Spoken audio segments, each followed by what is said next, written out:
Kembali di Market Review dan saya masih berbincang bersama Bapak Akbar Johan, Sekjen Asosiasi Logistik dan Forwarder Indonesia atau ALFI dan juga Direktur Utama Krakatau Bandar Samudra atau KBS. Pak Akbar masih membahas mengenai yang tadi sempat Anda sampaikan, adanya inovasi-inovasi lah yang memang harus segera dilakukan oleh operator logistik di Indonesia. Tapi kalau kita sambungkan dengan infrastruktur logistik, salah satunya adalah misalnya yang dilakukan oleh pengelola pelabuhan misalnya, apakah mereka juga cukup inovatif dalam hal pelayanan, melakukan layanan secara digital, semuanya otomatis dan lain sebagainya untuk mengakomodir lah ya beberapa kesempatan-kesempatan lah, khususnya pada saat masuk ke musim mudik ini yang memang secara growth Anda tadi sudah sampaikan, growth-nya tidak kurang dari 30%, which is ini angka yang cukup menarik juga. Apakah inovasi yang dilakukan oleh teman-teman operator logistik paralel dengan inovasi yang dilakukan oleh teman-teman operator pelabuhan di seluruh Indonesia? Kita bicara kondisi generalnya, Pak Akbar. Iya, sebenarnya kalau dilihat daripada skala size pelabuhan di kota-kota besar, umumnya sudah melakukan proses digitalisasi. Ya, umumnya ya, terutama di Medan, Surabaya, Makassar, apalagi di Jakarta. Tetapi pelabuhan-pelabuhan di luar daripada kota besar tadi, apalagi yang menangani non-containerized, ya artinya bulk, itu cenderung masih konvensional, Mas Vicky. Ya, namun di pelabuhan kami, karena kami sangat captive gitu ya, kami menangani setahun itu 18 juta ton pengirimannya dan hampir 90% kami layani kapal asing dalam bentuk curah, maka tuntutannya mau tidak mau layanan handling port itu kita sudah melakukan digitalisasi sejak 2019. Ya, sehingga pada saat pandemi COVID kami tidak gugup lagi melayaninya.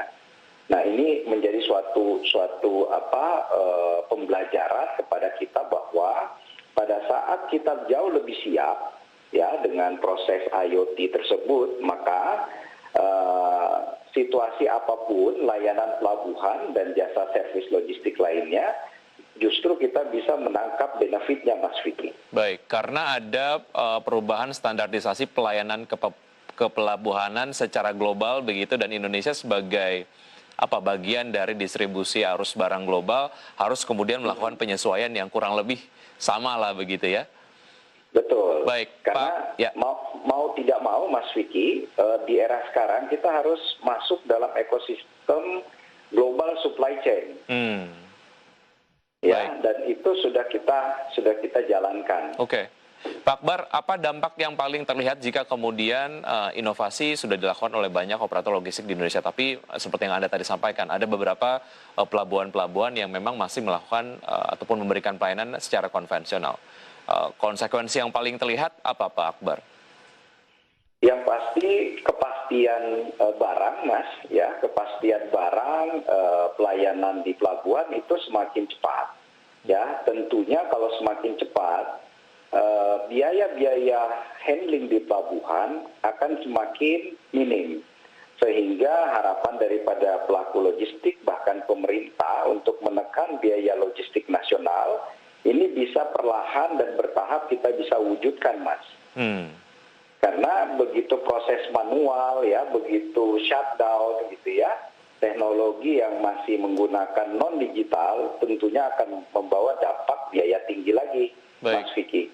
Ya, bongkar muat barang di pelabuhan ini saya ingat sekali menjadi isu yang sangat serius, dan ini menjadi concern Presiden juga mengenai waktunya dan lain sebagainya. Apakah di beberapa pelabuhan ini masih terjadi, Pak Akbar?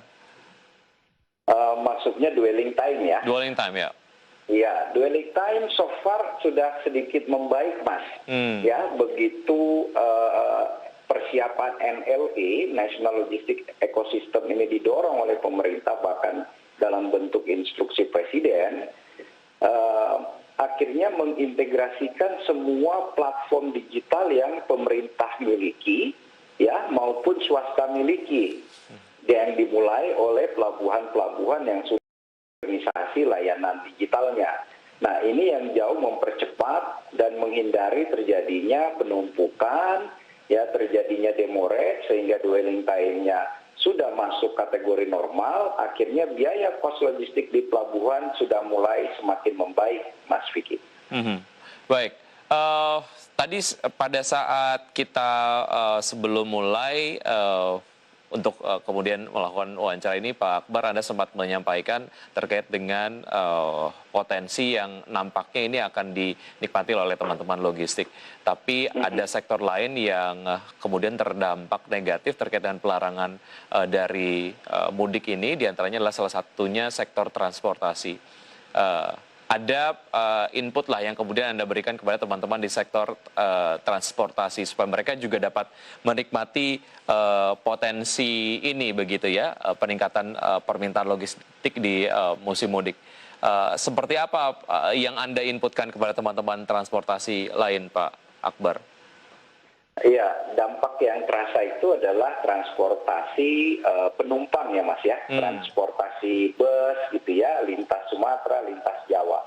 Sebenarnya kalau kita berikan masukan, dapat menginovasi dan memodifikasi kendaraan busnya untuk diangkut barang-barang kebutuhan logistik, Mas.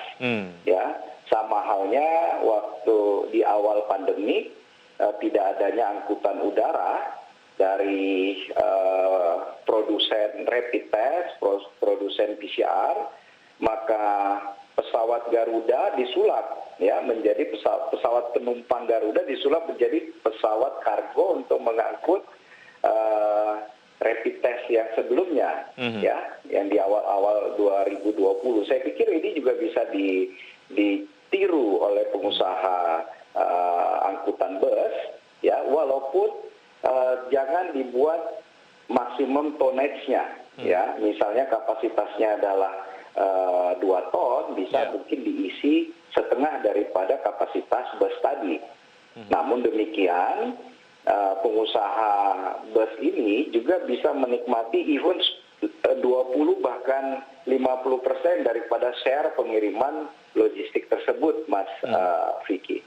Ya, harapannya cuannya kemudian dapat dinikmati sama-sama begitu, apalagi untuk teman-teman transportasi yang tadinya concern di penumpang, tapi jika kemudian melakukan penyesuaian sedikit saja, ini masih bisa menikmati cuan di pada saat pelarangan musim mudik ini. Pak Akbar, terima kasih sudah bergabung bersama kami di Market Review. Sukses selalu untuk teman-teman di industri logistik di Indonesia. Sampai jumpa. Terima kasih Mas Vicky, salam sehat. Salam sehat. Baik, pemirsa, tetap di Market Review saja. Kami akan segera kembali dengan bahasan mengenai untung rugi bagi negara jika mengelola aset keluarga cendana. Usaha jeda berikut ini.